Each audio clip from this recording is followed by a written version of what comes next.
Oi galera, bem-vindo a capítulo 5 do podcast Israel e o Mundo. Que semana foi essa?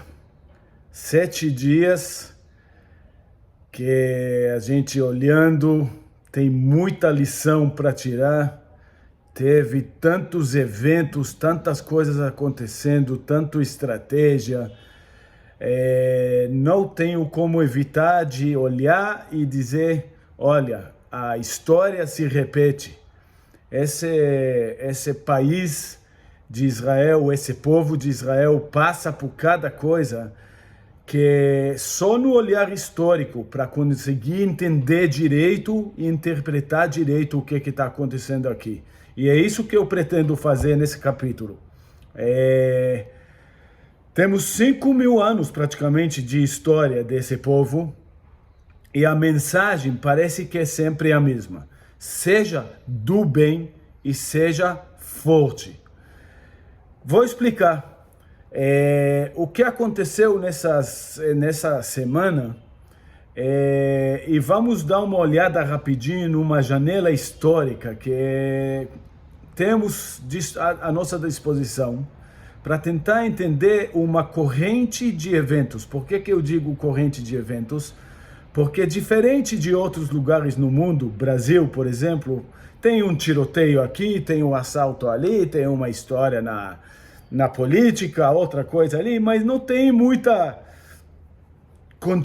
continuidade. Em Israel, diferente disso, parece que tem um narrativo que, se olhar nas entrelinhas, consegue entender uma história maior. Uma história que, como falei, parece que se repete. Então, vamos começar a nossa viagem entendendo a cronograma de que aconteceu em Israel nos últimos 7 dias, tentando entender qual que é a ordem dessas coisas e depois nós vamos falar, nós vamos entender como sempre quais são os atores, qual que é a estratégia, o que está acontecendo no quadro maior aqui. E essa semana vamos fazer uma coisa um pouco diferente. Vamos olhar no olhar histórico também, aproveitando de uma janela histórica que temos à nossa disposição, que eu acho que é fascinante, ok? Vamos começar com a cronograma dessa semana. Começou sexta-feira passada, no Dia Internacional de Memória do Holocausto, inaugurado. É interessante falar desse Dia Internacional de Memória do Holocausto, que foi inaugurado por um tal de Kofi Annan. Kofi Annan, uns anos atrás, era o secretário-geral da ONU. E como apareceu esse Dia Internacional de Memória do Holocausto?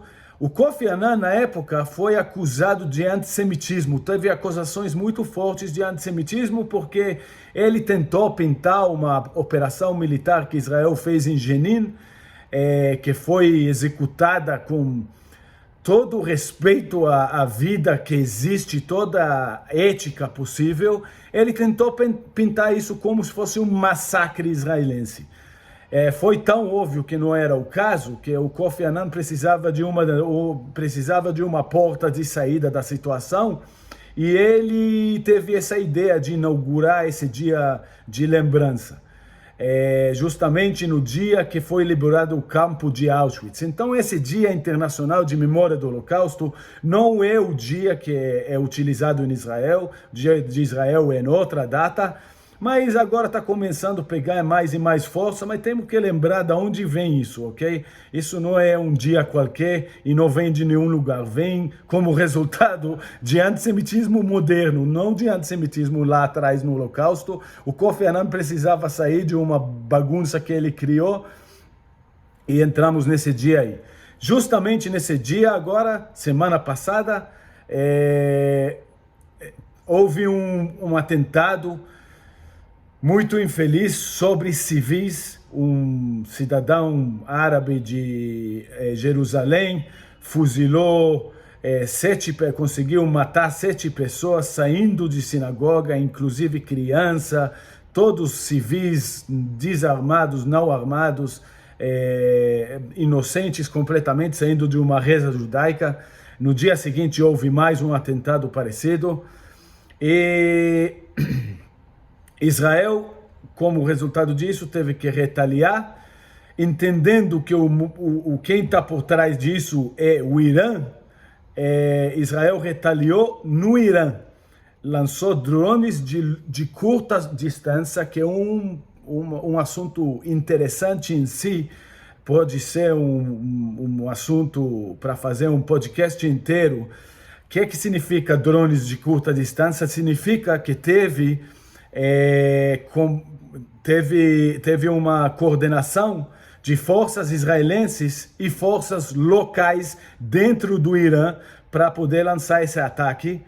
Essas forças iranianas dentro do Irã é uma coisa fascinante em si, mas Israel atacou alvos militares no Irã, depois atacou outros alvos militares na fronteira da Síria com o Iraque e, enfim, nós temos uma semana que, somando o que aconteceu no nível de violência, foram atacados alvos civis dentro de Israel, de gente mesmo, inocente completamente, saindo de uma reza, total antissemitismo contra pessoas físicas. Israel retaliou, como sempre, contra alvos militares e estratégicos.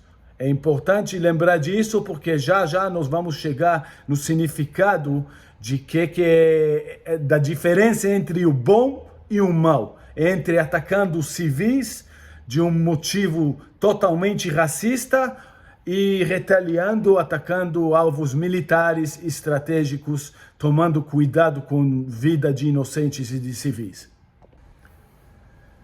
Então, parece que a resposta militar israelense deu certo, acalmou a situação.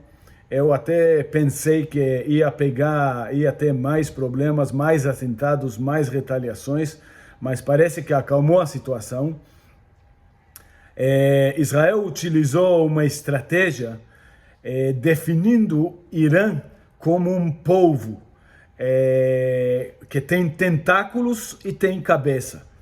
Então, decidiu, em vez de atacar os tentáculos, que quer dizer entrar em conflito agora com os palestinos, entender o que está acontecendo com os palestinos, que independente é uma coisa sempre importante, mas não resolve o problema total, decidiu atacar a cabeça do povo. Quer dizer, lançar ataques contra alvos militares no Irã mesmo, no Irã, que é muito mais difícil, muito mais desafiante, mas demonstra para o Irã que ela não vai ficar livre de responsabilidade, ela não vai conseguir atacar Israel e criar conflitos longe dela. Não, você quer criar conflito, então o conflito vai ser no seu território, você vai ver o que vai acontecer no seu território. Então acho que parabéns para Israel por essa capacidade, esses resultados. Mas como sempre, vamos tentar entender as reações, a estratégia no nível internacional, ok? Logo depois, venho na região, acho que foi quarta-feira, terça-feira, chegou Antony Blinken, que é o secretário do Estado dos Estados Unidos, chegou correndo para a região praticamente, teve encontro com Netanyahu, óbvio, teve encontro com Mahmoud Abbas, o chefe da autoridade palestina, e também teve encontro com as autoridades em Cairo, do Egito, tentando acalmar a situação. E agora, por último, quinta-feira, eu acho, o Netanyahu foi para Paris e encontrou com Emmanuel Macron. Gente boa esse Emmanuel Macron. Já vamos explicar o que ele quer, o que ele representa. Então, seria interessante, vamos tentar imaginar o que rolou, não só imaginar, né, que estava nos jornais também, o que rolou nessas conversas aí, do Bibi, do Netanyahu, do governo israelense, com essas dois poderes mundiais, Estados Unidos e praticamente a União Europeia, através do Macron, que hoje é o líder da União Europeia, podemos dizer assim, no nível político, ok? No nível diplomático. O que foi conversado com os dois é dois temas, ok? A atitude sobre o Irã, reconhecendo que toda essa bagunça originou no Irã, e, obviamente, uma parte dessa atitude sobre o Irã, o que faz com os palestinos, se os palestinos é um problema separado ou os palestinos é um problema que o Irã está incentivando e alimentando para ficar pior e pior. E decidiram falar de outra coisa, dessa reforma jurídica, que sobre ela eu falei no capítulo passado, que é um assunto interno israelense, sobre a democracia israelense. Falaram sobre isso, interessante, né? O secretário do Estado dos Estados Unidos e o presidente da França se metendo em assuntos internos israelenses. Eu diria que justamente tendo em mente que tudo começou no dia de memória do Holocausto, podemos pensar, ok? Vamos tentar entender o que a gente aprendeu do Holocausto. O que o Holocausto pode ensinar? Não que cada assunto que acontece hoje em dia, a gente tem que sair gritando Holocausto, Holocausto, mas o que podemos ensinar? O que podemos aprender do Holocausto? Que não é coincidência que esse ataque foi lançado nesse dia, ok? Não é coincidência que saíram esfaqueando judeus justamente nesse dia. Então, o que podemos entender disso, ok? Podemos entender que o ódio contra judeus, o ódio contra qualquer minoria, ódio mesmo, tem que ser tratado no raiz, tem que ser cortado no raiz. E temos que entender que essas minorias, que no caso estou falando de Israel, que tem que lutar para ser reconhecido como minoria, temos que fortalecer essas minorias e dar para eles o direito e a capacidade de se defender, mas se defender de verdade. De novo, voltando naquele assunto, reconhecer quem é o bom e quem é o mal, e não confundir entre esses dois, esclarecer, olha, isso é o direito de defender, que os dois reconheceram, ok? Mas depois eles tentam nublar a situação, tentam demonstrar, mas vocês também atacam. Não. Aqui teve civis e aqui teve alvos militares. Aqui teve uma coisa que tem motivo e aqui tem ódio que não tem motivo nenhum. Então precisamos separar aqui entre o bom e o mal. Israel e Irã é questão de bom e mal, simplesmente assim. E precisamos também pensar em uma estratégia para ganhar do mal, que no caso seria realmente fortalecendo o bom. Que quer dizer, temos que reconhecer quem é o bom, quem é o mal e fortalecer o bom para ele poder vencer. Para mim parece que, entendendo o ponto de vista de Estados Unidos e da França, podemos somar assim.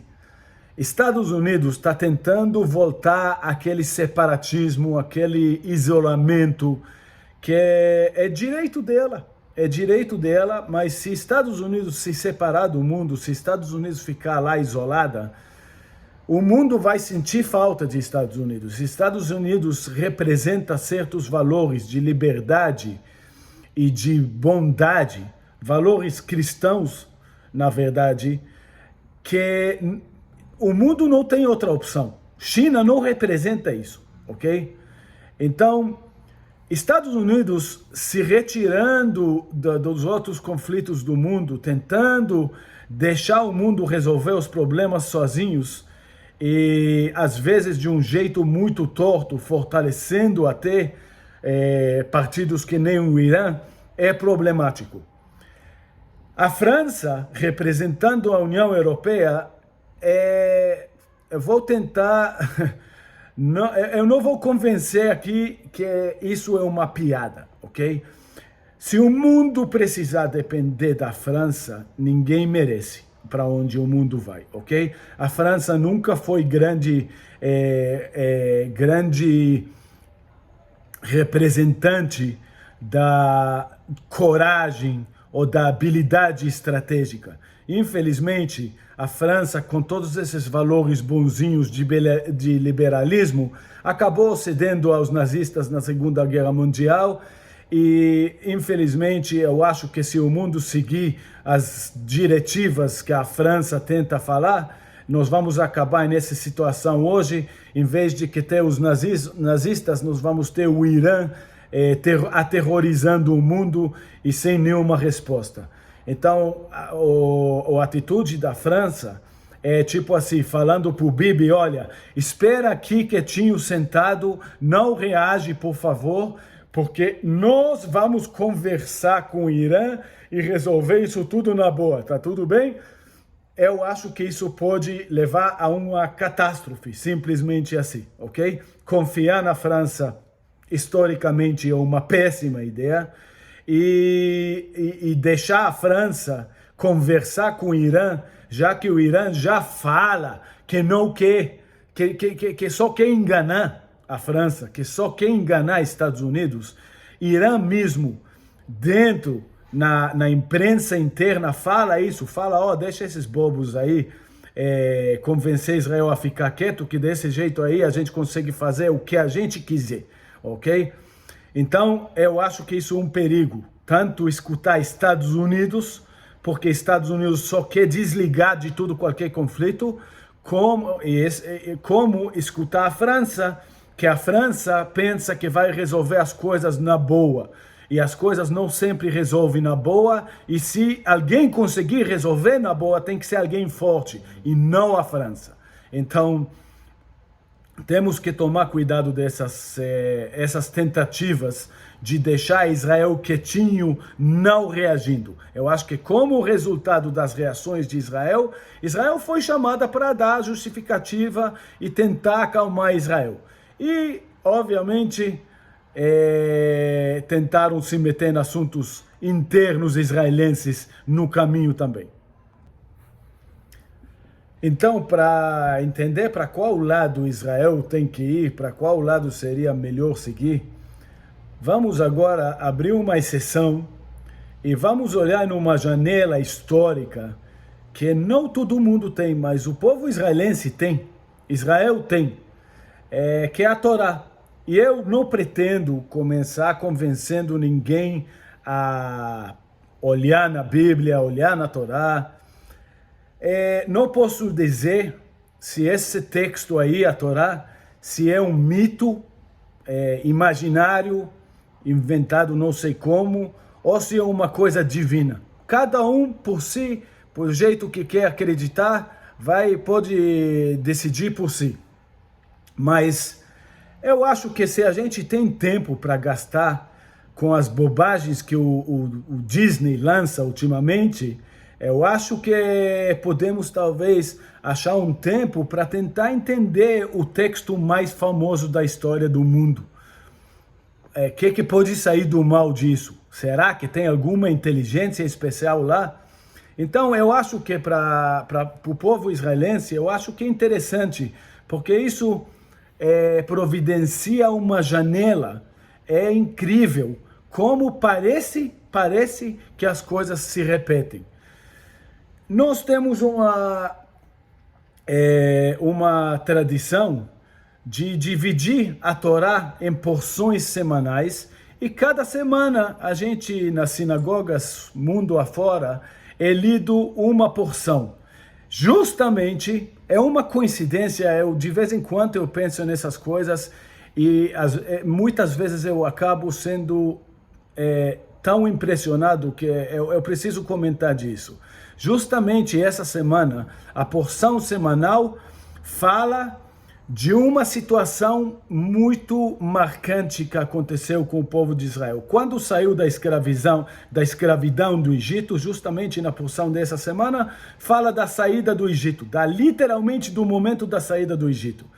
E na saída do Egito teve um momento, assim que saiu do Egito, e os egípcios vieram correndo atrás porque se arrependeram de ter liberado os escravos judaicos, Israel teve que enfrentar um novo problema. Acabou de sair da escravidão e teve um ataque de um povo chamado Amalek. E esse povo, direto, no momento de fraqueza de Israel, que acabou de sair, queria matar o povo de Israel. Não vou entrar em detalhes, não vou dar uma aula aqui, que não sou rabino, e não é isso que o interesse. O interesse é entender a estratégia, ok? E nesse momento que enfrentou tudo, imagina o povo tudo assustado, tá saindo correndo do Egito, e opa, tem aqui um inimigo querendo te matar. É interessante, tem um comentário que diz que Amalek, que é o nome do povo que atacou Israel, o valor numérico, somando as letras de Amalek em hebraico, é igual ao valor numérico de uma outra palavra em hebraico, Safek, que significa dúvida.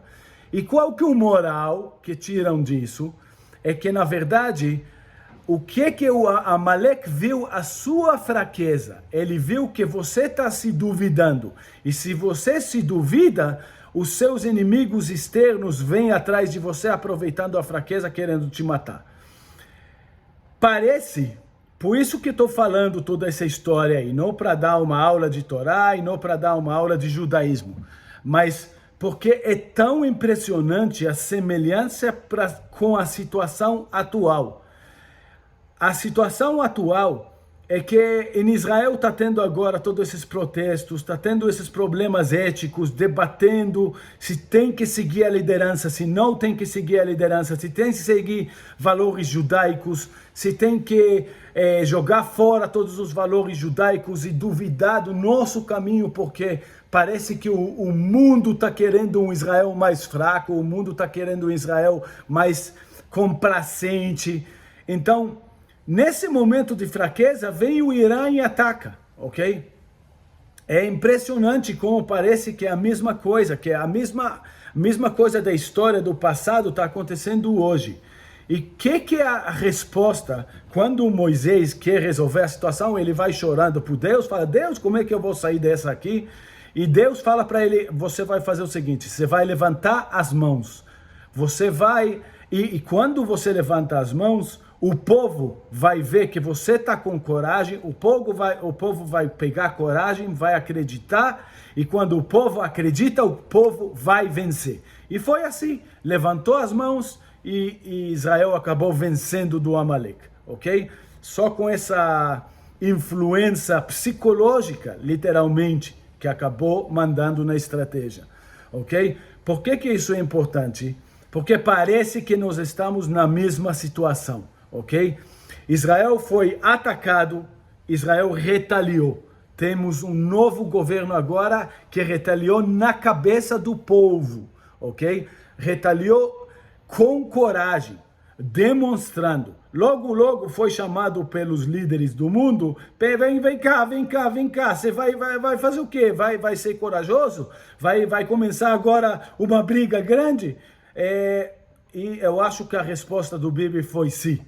Eu acho que o Bibi, nesses encontros com os líderes mundiais, falou, sim, nós vamos lutar pelo que é nosso, pela nossa vida, pela nossa dignidade, pela nossa força nacional, pela vida dos judeus, aquela que foi deixada do lado pela França e por Estados Unidos 70 anos atrás do Holocausto. Não, agora não vai acontecer a mesma coisa. Agora nós vamos lutar por nós, ok? Vocês podem ou fortalecer a gente, ou ficar no lado do bom, ou ficar perdendo tempo, tentando enrolar a gente, mas não vai dar certo, nós vamos lutar. Então, é impressionante, né? Como a história se repete. No caso de Israel, é inacreditável. Parece que tem uma narrativa que vai se repetindo.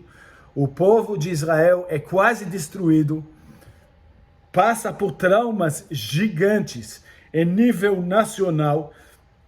Não só gente, algumas pessoas, mas e parece que sempre tem uma mensagem. Para onde você vai no final? Há uma escolha. Você vai para o lado do bom ou vai para o lado do mal? Você vai ceder, você vai baixar a cabeça e deixar as forças do mal te conquistar, deixar as forças do mal te matar, acabar com seu povo, acabar com os indivíduos do seu povo, acabar com a vida de judeus, colocar em perigo a existência dos judeus e do judaísmo, ou você vai lutar, vai levantar as mãos para a luta e vai lutar mesmo, ok? Eu acho interessante, eu acho que podemos tirar lições disso, ok? Aqui é só olhar. Aqui é tão fácil determinar quem é o bom, quem é o mal, quem está atacando os civis e quem está atacando alvos militares, quem está tentando causar miséria como resultado de ódio e quem está tentando demonstrar força para poder trazer paz. É muito fácil a gente conseguir ver isso. Ficou nessa semana toda, só olhar a sequência dos eventos e podemos ver claramente quem é o bom e quem é o mal. E qual que é a estratégia que nós vamos escolher. Qual que é a estratégia que Israel vai escolher. Eu não acho que esse conflito terminou essa semana, de jeito nenhum. Eu acho que na semana que vai vir agora, nós vamos ver, não sei se...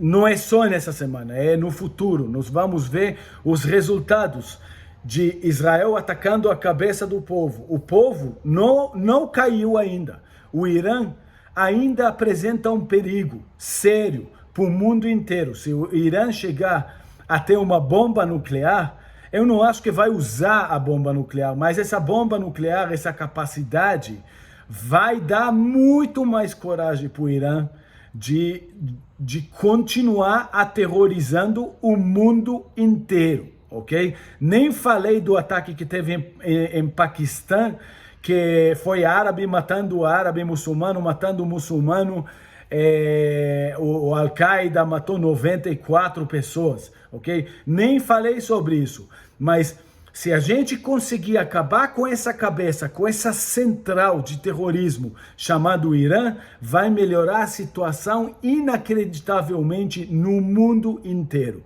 E é isso que nós estamos vendo, essa batalha acontecendo em Israel. Quando o Bibi vai encontrar com os Estados Unidos, quando o Bibi vai encontrar com o presidente da França, é sobre isso que os debates estão acontecendo. Tudo é questão estratégica de como lidar com essa situação. Estados Unidos e França tentando empurrar para resolver com calma, para baixar as armas, para ficar quietinho.